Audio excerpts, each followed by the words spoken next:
Dr. R.J. Rushdoony, RR 161 AV88, Fashion vs. Reality, from the Easy Chair, excellent colloquies on various subjects. This is R.J. Rushdoony, Easy Chair number 204, September 25, 1989. Otto Scott and I are now going to discuss the subject of fashions versus reality.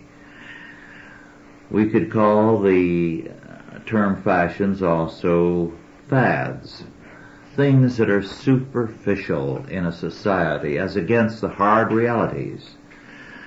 The fact is today, of course, that the superficialities govern most people. It's not just youth. If you look around, you'll find that our teenagers and our college youth are largely governed by fads, by superficialities, not by the basic trends of a society. In fact, the trends are usually obscured because they are reality. To illustrate, today, the most important single fact in the United States is that from 1968 to 1988, in 20 years, the number of born-again Christians have increased from about 40 million to 91 million. But you'd never know from picking up a newspaper or listening to television that there is this very powerful trend, that there is a re-Christianization of our society. So we have a culture in which fashions govern, not reality. Now, I'm going to read something to tell you why this kind of thing is happening. It's H.L. Nieburg's, Nieburg, Culture Storm, Politics and the Ritual Order, published in 1973. Now, this is what this scholar has to say. I quote, "All truth has a provisional and political basis. There is no absolute sense in which one theory is more or less true than another. Something is true because people are disposed to act as though it were. A truth is only absolute among believers who share the same values and who deem the truth so obvious as to be beyond challenge. When scientists discover theories, they are in fact inventing them. For in the words of Simon Kuznets, the order which they bring into the structure of the universe is of their own contriving, even though the test lies in an agreement between theoretical conclusions and operational data mirroring the real world." And then Nieburg concludes this passage, "Reality and truth are the product of social invention, fantasy, and ritual." One wonders wouldn't you like to be able to ask him if he thought he was alive? Well, there might be a good question there, whether or not he is. Well, mentally, he's in a dream world. Yes, but that's basic to the modern outlook.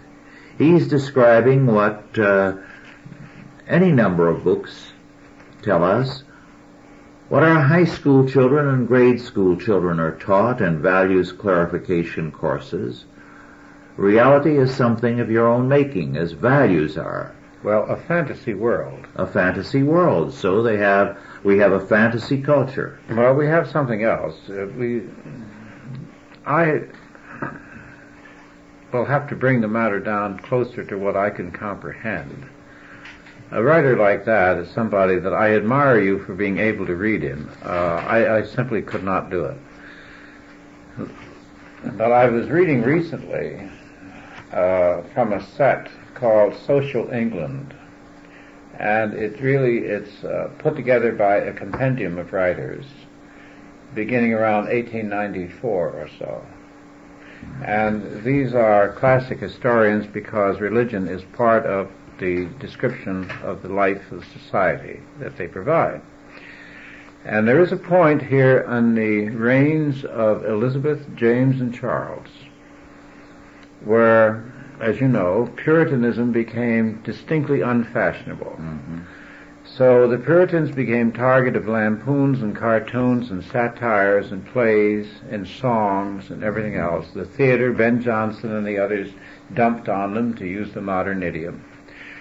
And the Puritans did not, by the way, attack the court, which was voluptuous under an elegant but under Elizabeth, homosexual under James, depraved under James, and stupid and extravagant under Charles. Well, the Puritans didn't attack the court; they left the courtiers to go their own way. But their abstention from fashion made them conspicuous. Yes. And as time passed, they became more and more unfashionable. When every color was permitted men to wear except black, they decided on black. When everyone else was wearing a ruff, they decided on a soft lace collar, and so forth. When hair was long, they cut theirs short, which is how they would call roundheads. And as the ridicule continued, fellows said even the drunks in the tavern would spew their dislike of the Puritans. He said that silence, as it continued, became an increasingly ominous indication of the Civil War to come. Yes. Now that is so close to your parallel in an expanding Christian community that is so unfashionable that its very existence isn't even mentioned. Yes. And you think of that, and you think of the silence of this community, this emerging community, this widening community. You and I have often criticized it for being silent, but there's another aspect of that silence. There's a significance to silence. In an argument, when a man falls silent, it's a bad sign. It doesn't mean he's been overcome. It doesn't mean he's been convinced. When he stops arguing verbally, the silence is a prelude to a stiff punch to the nose, or worse. Mm-hmm. And there have been a lot of imposed silences in the United States under the rubric of what's unfashionable and what is fashionable. Yes. Well, this author makes a very interesting point. He's brilliant. Completely wrong-headed, but brilliant. And let me read this sentence. Andy Warhol creates pop art by focusing all the attention and reverence due to the sacred on the most banal and familiar objects, unquote. In other words, as he says, the new reality is created by smashing at what people believe is true reality. What we Christians believe, although he avoids the real confrontation by saying Christianity believes in absolutes. It believes that God made the world and everything is real and there is a day of reckoning and that the wages of sin are always death. No. What he calls attention to is that these people who have created this culture storm, as he calls it, are lashing out precisely against what we believe is sacred and holy and good and true. So they take, as Andy Warhol did, a tomato soup can and paint it. Well, this is what the faggots call camp. Yes. They replaced art with camp. Yes. And it's really a form of artistic satire. Well, he goes on to say that this is why things are happening as they are, and it's not that he's against them happening. But he said the students of the 60s had to carry their things each time one step forward. So it meant that they had to urinate and defecate in public. They had to use four-letter words, nudism, public fornications, and much more, because they had to smash the old reality to create the new. But they didn't create the new. The interesting thing about this is that everything collapsed around them. They created nothing. Yes. Because the weapon they chose was destructive and not creative. Yes. Now, what have they created? Andy Warhol, I have had a friend, an acquaintance really, an artist in New York, who told me that he was given a commission to set up a booth for some Midwesterners manufacturing. I don't know what sort of a convention. We have big conventions in New York, as you know. Mm-hmm. And this all came about because I was at his place, and he said, would you like to hear the music that I put together for this particular exhibit? And I said, sure. Well, he turned it on for a few minutes, and I said, turn it off. I can't stand it. It's terrible, awful. It was an insult to the ear. And he laughed. He thought it was very funny. So I said, well, what is it? He said, well, this is some music that he took that he played backwards. Mm. And of course it was full of dissonances and everything else. And he said they were so cowardly, these people who hired him, that they wouldn't say it was lousy. So they let him go ahead and play it. I said, well, that's pretty funny. But of course I said, you'll never see them again. And you'll only have the memory of their money the next year. So I said, it's an expensive joke for you, because everyone that they'll ever come close to, they'll tell, stay away from that fellow, he's poison. Mm-hmm. And this is what happened to all those people. Yes. Well, Nyberg says that at every point it has been necessary to go one step further and to assault the old reality. For example, and I'll quote again, the weathermen who conducted a destructive 3-hour binge of window breakage in Chicago described their arrest as a continuation of fascist repression of dissent. I hate the fact that you're reading this to me. I'd much rather have the man here. Yes. And what you place me in a position of answering arguments with a fellow who is absent, because these are incomplete statements. Granted, but I brought this because we're discussing fashions, fads, as against reality. Well, now the fashion, I thought that this book would fit exactly what's happening around us. Yes, but it doesn't go far enough, because the only people that were sucked into this fashion were the idiots in the media. And in the colleges. Yes. And the kind of idiots who believe whatever they read or whatever they're told by what they consider the fashion setters. Mm-hmm. 90% of the people of the United States wouldn't shoot these kids. Mm-hmm. Wouldn't waste a bullet on them. In fact, we would have to take something from the lexicon of the Chinese communists who charge the family for the cost of the bullet. Now that's contempt. Mm-hmm. They planted contempt in this country. The fashion is a false fashion. A real fashion is closer to sports. Yes, but this explains the rationale of so much that's going on. There's another thing he says, that having warred against religion, although he isn't honest enough to say that, Mm-hmm. What is the sacred now? It's the fine arts. No, the faggots are sacred. Of course. But it is anyone who calls himself a representative of the new culture. He has a new idea of painting, of dancing, of singing, of composing.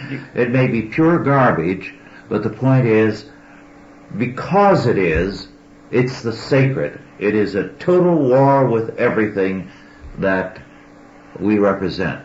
So we have now a new definition of the sacred and the profane. Everything that we have regarded as sacred is now profane. I think you give them too much credit. I really do. I really do. It is not widespread. It is not true. The newspapers may convince you, but that is not the case. Well, Otto, I agree with you, but I've got to say they control television, they control Hollywood, they control... Just as the court sponsored the theater in the time of the Puritans, and even the taverns and the music, and Cambridge and Oxford, the whole establishment, but they created an illusion. Now. They created an illusion. In the end, they were all swept away. Yes, but think of the disaster and the horrors it created, and that it could lead to now. You see, what it does... What I'm saying is that we are in the middle of it. Yes, I couldn't agree more. Meanwhile, we are anathema. To whom? We are intolerable. To people whom we don't give a damn about. Except that they block us from the mass of people.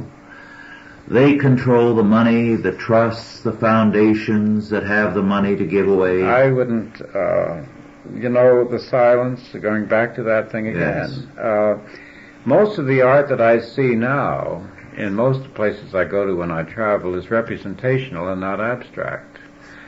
The Andy Warhol diaries are very interesting. I didn't read them. I haven't got that much patience. Nor I. But Anne browsed through them and would give me excerpts from them. And I didn't realize that the art dealers of New York City, the galleries of New York City, are part of the homosexual network. Yes. And that in order to get in there, the students or the painter had to go along with all that. And they have a coterie, you might say, that go in and buy these things.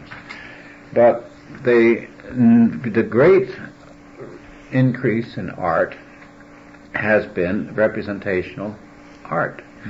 The biggest productions in the theater recently have been Andrew Lloyd Webber, who is bringing back opera in another form. Cats, The Phantom of the Opera, and so forth. The sports, I would think, actually presents a more interesting fashion, because sports, of course, have certain value. There's a meritocracy at work, there's a plot at work, there's a beginning, a middle, and an end. It comes to a clear-cut conclusion. Somebody wins, somebody loses. There's certain skill involved, and it doesn't matter what your color or your ethnic background. It's all based upon the application of a skill. I think we've gone crazy on the sports question. I mean, the building these great arenas all over the country is carrying us into the Roman thing, where people are escaping from life in spectator sports. Yes. I think the horrible examples that you've been inflicting on me here is greatly exaggerated. Well, Otto, perhaps. Certainly the media does exaggerate the importance of this kind of thing. On the other hand, they have the millions, and I write out the checks for Cal Seaton, for you, for everyone on the staff, and I know where we stand with the public. Not very high. So we have a crisis. The reality is here. We are doing the Lord's work. And most of the United States doesn't give a damn about the Lord's work. They're good people, good with quotes. I'm not going to get involved in that, but don't you try to involve me in these things, and don't wake me up out of my slumber. But you said earlier, the number of Christians has doubled. Yes, we are increasingly becoming stronger. A lot of these are weak, but we're going to gain. But meanwhile, this is a real problem. The culture we face is the culture of fads, fashions, of making the worst things in life the holiest. Well, they can't make it the holiest, obviously. And fashion, nothing wears out quicker than fashion. Fashionable writers, fashionable almost everything, become obsolete before they mature. They're like tropical growths. They rot in the ground before they ripen.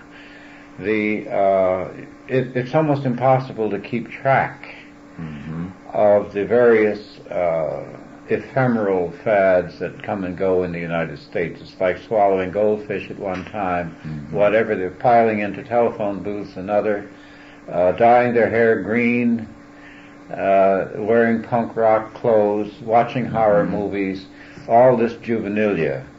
The fact is, though, that it seems to me that the sort of thing you've been describing, or that the author described, is getting increasingly frantic, and that the audience for it outside of the media is getting smaller. Now, we are, I think, heading through the application of the environmental craze. Now, there's a fashion. Environmentalism is a fashion right now, and it's a fashion that has engulfed the legislators and engulfed the government. The bureaucrats think it's wonderful because it's expanding their power, but it's a fashion which is probably going to carry us into the deepest depression we have yet seen, because it attacks productivity at its core. Now, that's a dangerous fashion. Lots and lots of people are going to lose these nice homes before we're through. And you know, and I know from our own life experience, that when adversity actually arrives, suddenly people rediscover God. Very, very true. But in the meantime, of course, it's a real pain to watch all this nonsense going on. The fashions change. The fads replace one another. But the hunger for them continues, even though the particular one is replaced. I saw figures when I was on my trip recently in one of the periodicals I picked up on what entertainers and rock and roll people are making. They are making so much now that they make Dan Rather with his $4 million a year look as though he's on poverty row. That's true. I mean, I saw some of these figures myself where they're amassing hundreds of millions of dollars. Michael Jackson, the gloved one, somebody referred to. It's a marvel of modern surgery, I must say. Collecting enormous amounts of money. And of course the money itself. Look at the economy. Look at the financial world that we live in today. If we had a system of architecture and engineering in which the basic units of measurement fluctuated every day, it would be awfully difficult to build.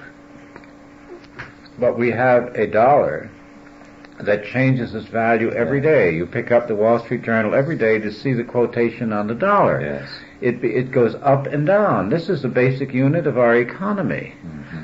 So obviously we're living in an anarchistic financial structure. Yes. A structure which cannot possibly survive.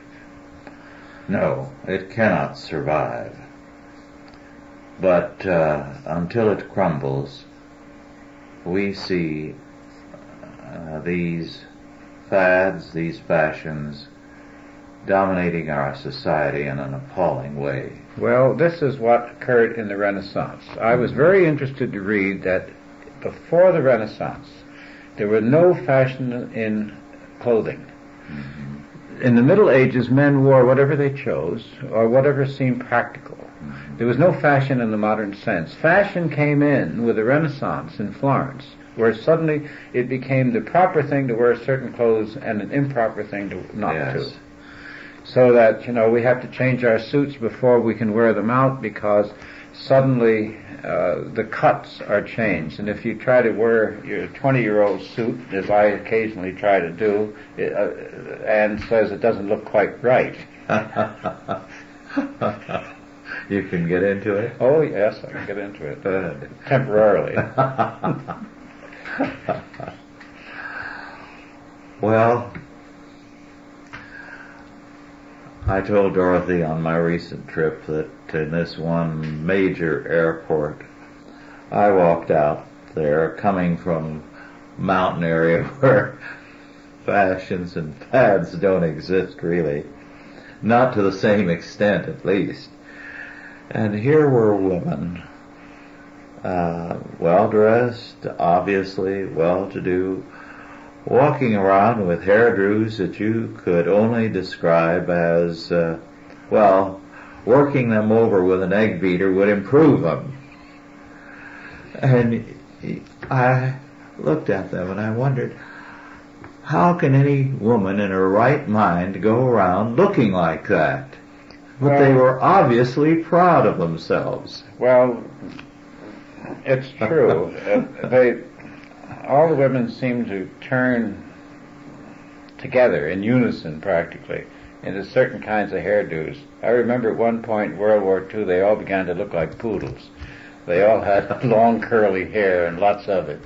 Well, there was a horrible beehive style a little after that. Yes, a great honeycomb thing. Spun candy on a stick stuff. And I remember that was one of the beehive women who made fun of George Bush at the Democratic Convention, remember? Mm-hmm. The Texas woman with a great beehive hairdo. And he couldn't remember her name either. In a later speech he referred to her as the woman in the beehive. That sort of thing doesn't really upset me so much as the more serious fashions, the fashion of breaking down the real ideas, and this is of course what started you, the fashion of mocking religion. Mm-hmm. Now that's a very bad fashion, and every time that people have indulged in the past, it has led to unbelievable violence. Yes. You have to really be historically ignorant not to realize that that's a very dangerous area. Mm-hmm. And yet, people in the United States, the media, and many of our leaders have forgotten that the power of religion is enormous. In our previous tape, you said there were no aristocracy. There was an aristocracy here in the beginning of this country. The Washington family goes all the way back to the Magna Carta in England. Mm-hmm. Yes. And they were very well-to-do. Colonel Washington was a Puritan who had to leave because of religious reasons. His great-great-grandfather of George Washington, an illustrious family. The stars and stripes came from their family crest. Yes. It didn't come from Betsy Ross. Our founding generation, you might say, was quite illustrious. Yes. But then, through the power of propaganda, we began to talk about the country of the common man. It was always a country of the uncommon man, actually. But our pride, through this generation since then, has been given successive beatings. Mm-hmm. By individuals who've come here who for some reason or another became very suffused with hatred for those they found here already. It's a very strange thing. Yes. Well, that's a very important point, and we will return to it in a moment. You mentioned George Washington. The aristocracy we did have was unlike the aristocracy of Europe or any aristocracy today because it was governed by a thoroughly Christian perspective. It was in 1931-32, in the winter of that year, that I recall hearing this Virginian who was here in California at the time discuss something that I thought was very important. He talked to some of us about Washington and Lincoln, contrasting them. And he said, something happened once when Washington was at some place or other for a meeting, and he said, I don't know whether it's in the books about him or not, but he said, in our part of Virginia, the story was told about him. That there was someone who came who was a commoner from the backwoods, and when they were eating and the soup was served, this man picked up his soup bowl and started to drink out of it. And the other man started to snicker. And Washington went on talking to the man and picked up his bowl and started to drink out of it. And he said Lincoln would never have done that. He would have laughed. But he said that's the kind of man Washington was. And he said in my part of the country they still remember that story about him. That's a very interesting story. Yes. Very, very interesting. And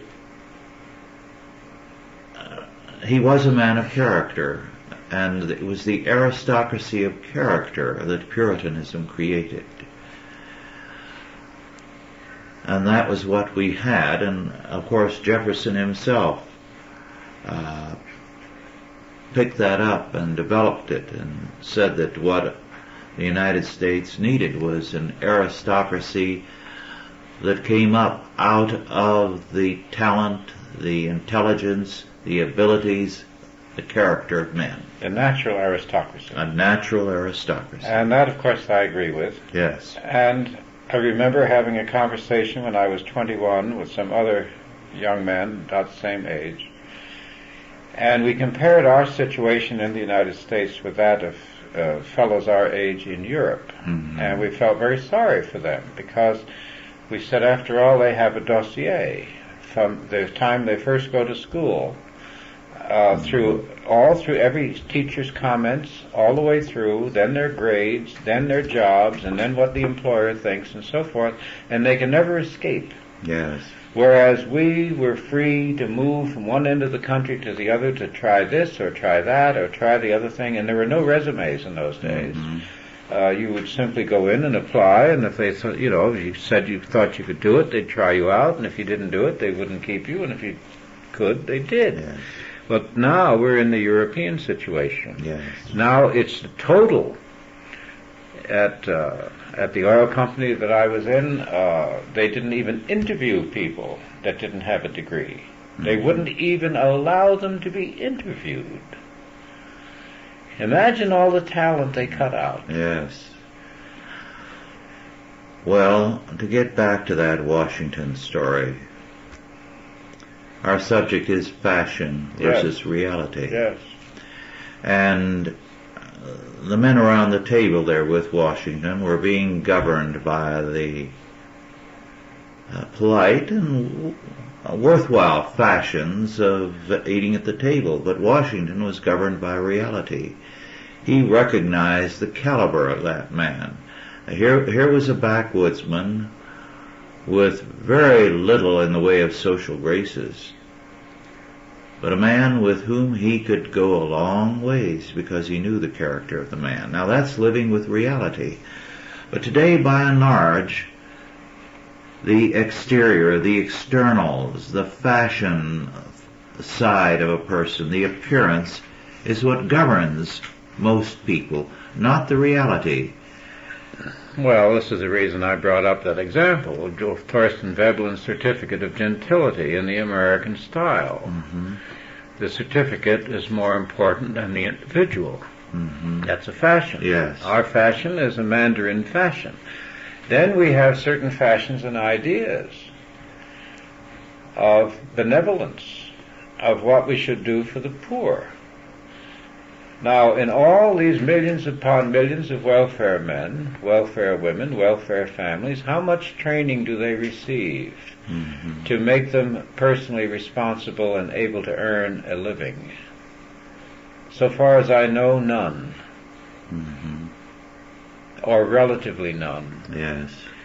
Because it's better to develop an underclass than it is to allow them to move up That's the reality. Yes. There are lots of ways that fashion interferes with reality, though. Mm-hmm. That's one. Well, you did refer to the reality earlier when you spoke of the fact that judgment was coming on all these fashions and the people who belong to that world. Well, we will say we have such a thing as a lost generation. Mm-hmm. They do exist. Yes. Through the exigencies of war or depression, there were a great many dreams that were destroyed in the 30s because of the depression, plans that never came to fruition, and men who were at critical periods of their career who were too old after that to pick up the same momentum and the same opportunity. That's the sort of thing which is confronting these people who have forgotten reality here. And it's interesting because there is a depression in Colorado. There's another depression in Nevada, Arizona, and Texas. There is a softening of the economy in Massachusetts. Peggy Phillips told me that Dukakis is the most hated man in Massachusetts history. She said every house up there seems to have a for sale sign on it. And she said the legislature of Massachusetts was arguing about their impossible economic situation up to the eve of the Democratic convention. And they pasted something together so that they could say it would be all right. And the newspapers never once exposed that fraud. No. During that whole campaign. And right now they're sitting on the results of the Dukakis administration. So we're at the mercy, as you said, of a media that projects a fashionable fantasy upon the nation, which involves individuals. I mean, I'm sure you've looked at People magazine, which has no people in it. Yes, there was a copy in my seat on the plane yesterday. So I thumbed through it, and I couldn't tell you a single thing about it or what was in it. Unspeakable types appear there. Mm-hmm. That, I suppose, is fashion. Yes. But fashion and ideas is much worse. Mm-hmm. Yes. Fashions and ideas are most dangerous. Fashions and hairdos and dress and whatnot That's are very relatively- ephemeral. That's minor.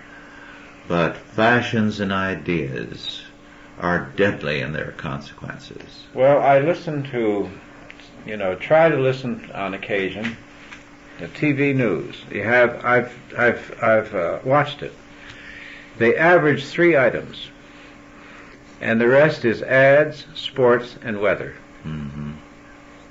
3 items. Yes. Now, that's a fashion. Yes. Well, the fact is that in Scripture the family is the basic institution in society. You'd never know it to go through school because you have nothing that indicates the importance of the family. To read the press and all, you would think the family was the menace and must be regulated. And listening to comedians occasionally when I've been traveling and get to my room late in the evening, I find that so much of the humor today is a hostility towards the family.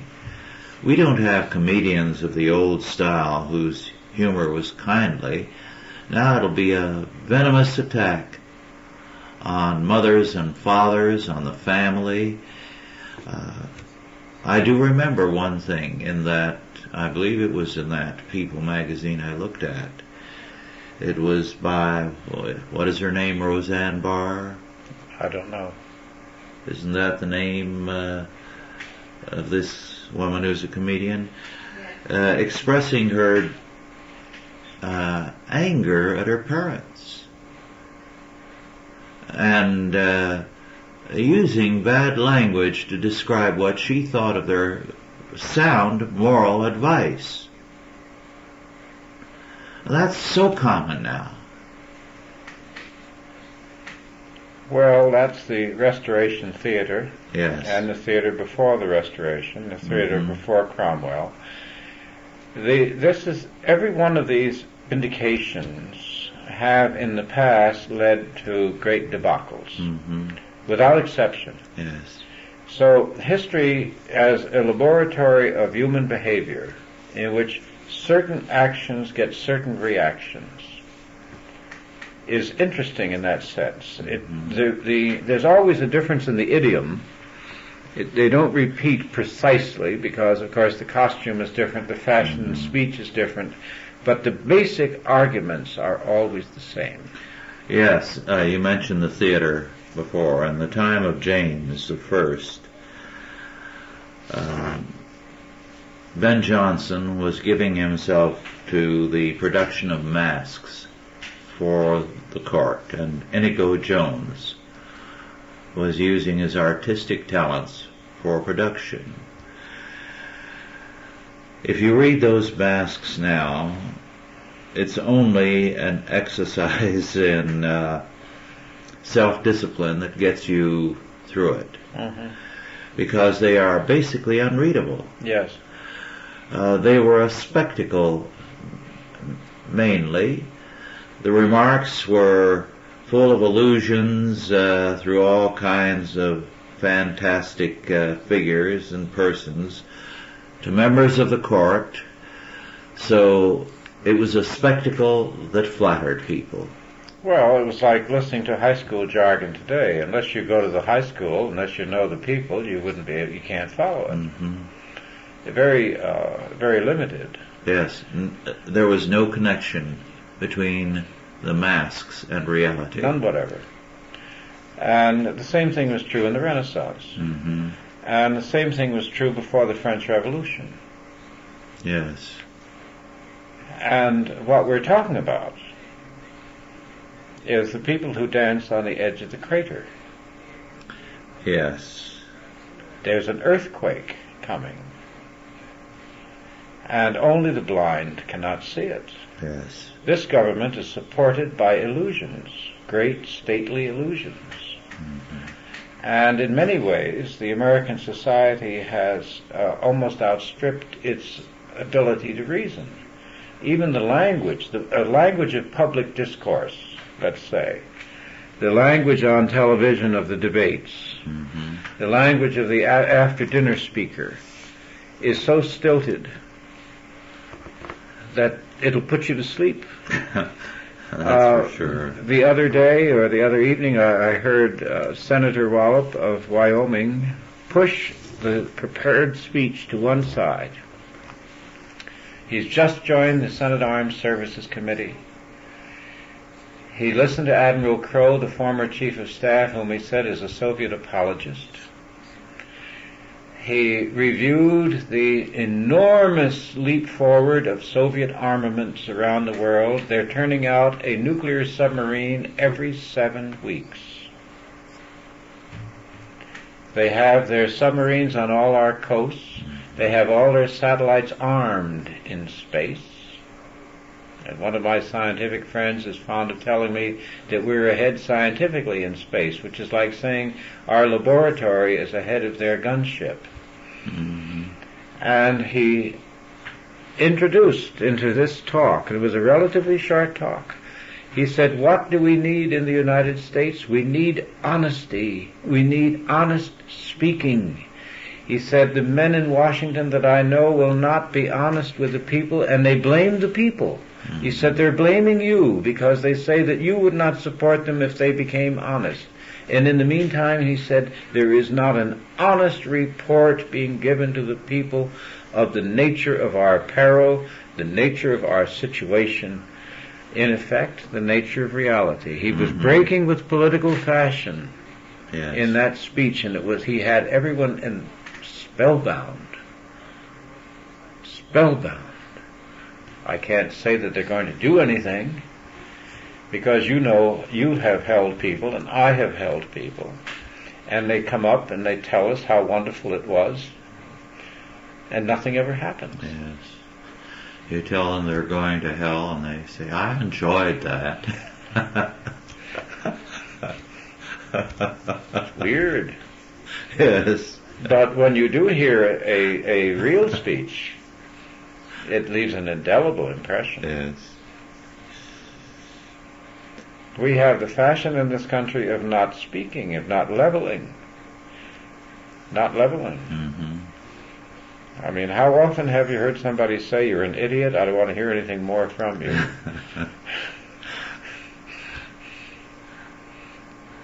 Well, we are a people who will be compelled to face reality because God never lets people escape it. Oh, the punishment fits the crime. Now, Yes. Gilbert and Sullivan knew what they were talking about, Mm-hmm. didn't they? Yes. That was a different period. Mm-hmm.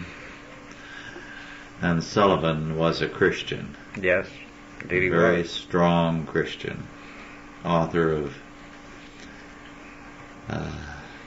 Onward Christian Soldiers and many other hymns. Well, the fashion took over literature and has destroyed literature. Mm-hmm. Since writers could no longer really portray American society as it really is, less to defend, they turned to fantasy. So you have a whole stream of novels restricted to the kitchen, you might say, domestic novels, which have replaced proletarian novels. And you have novels portraying individuals behaving as no one ever behaved in a world that never existed. Mm-hmm. Yes, recently I read some book reviews. I don't read the reviews of novels ordinarily because I've given up reading them. And I was amazed at the plot synopses. They've created a world of fantasy which they call reality. It's totally, and they even have now, I used to pick up books, and so did you, I'm sure, without looking at the sex of the author. Mm-hmm. I've read novels, I've read mysteries, and so forth, and it never occurred to me that books would ever be issued for one sex, mm-hmm. as such. Yes. Because that destroys the whole idea of a common literature. Yes. And what's happened to American literature is that, in effect, it doesn't exist.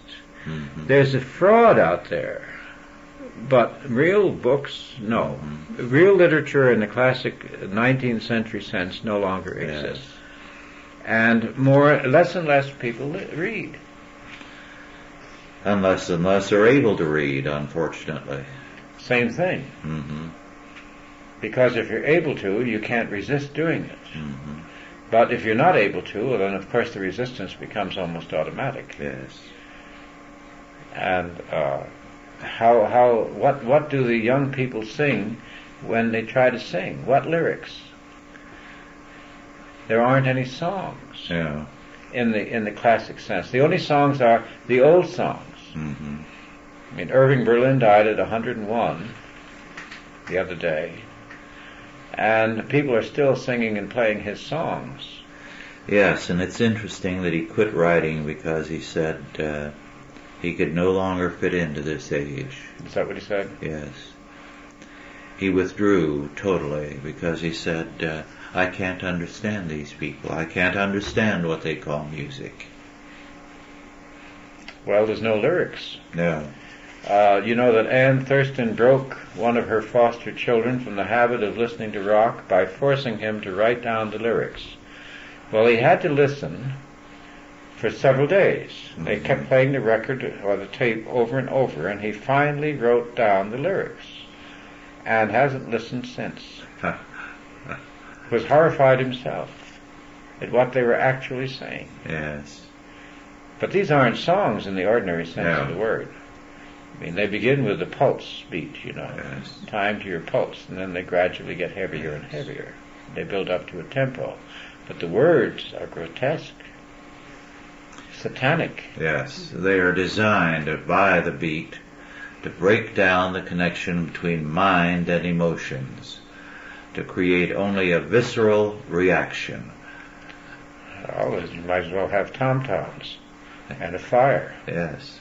And in fact, There's violence at the rock festivals. People have been beaten and killed. Yes. It sets up a sadistic impulses. Yes. Well, that's fashion. Yes. Well, our time is growing short. Do you want to take a couple of minutes to sum up something about fashion versus reality? No fashion has ever lasted. When fashion turns against the people rebel. That's where we are. Yes. And I would like to add this, that there can be no sense of reality without a belief in God. And men have departed from reality into the world of fashions and the ephemeral by abandoning a biblical faith. If you do not have a biblical faith, you are going to want the ephemeral. Existentialism, of course, is a philosophy which is the logical conclusion of man's original sin, to be as God, to determine his own good and evil, his own law, to make his own reality.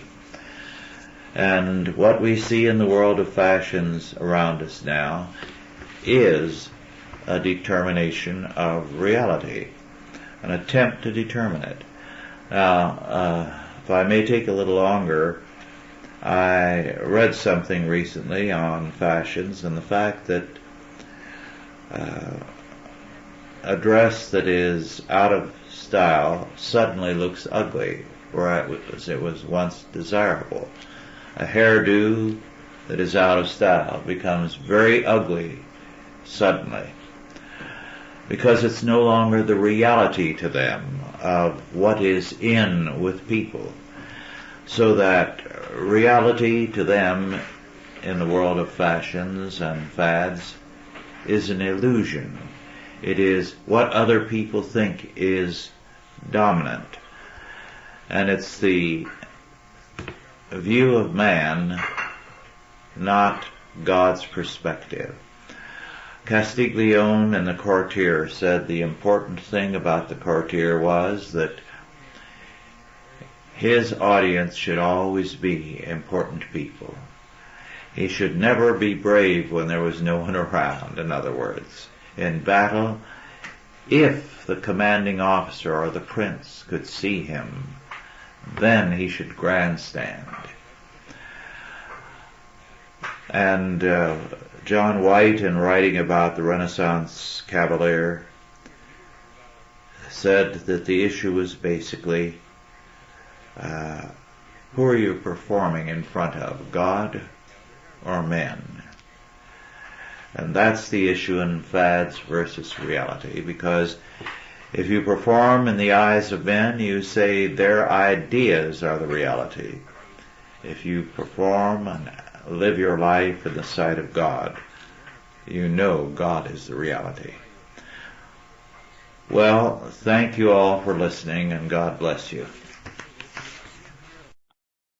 Authorized by the Chalcedon Foundation. Archived by the Mount Olive Tape Library. Digitized by ChristRules.com.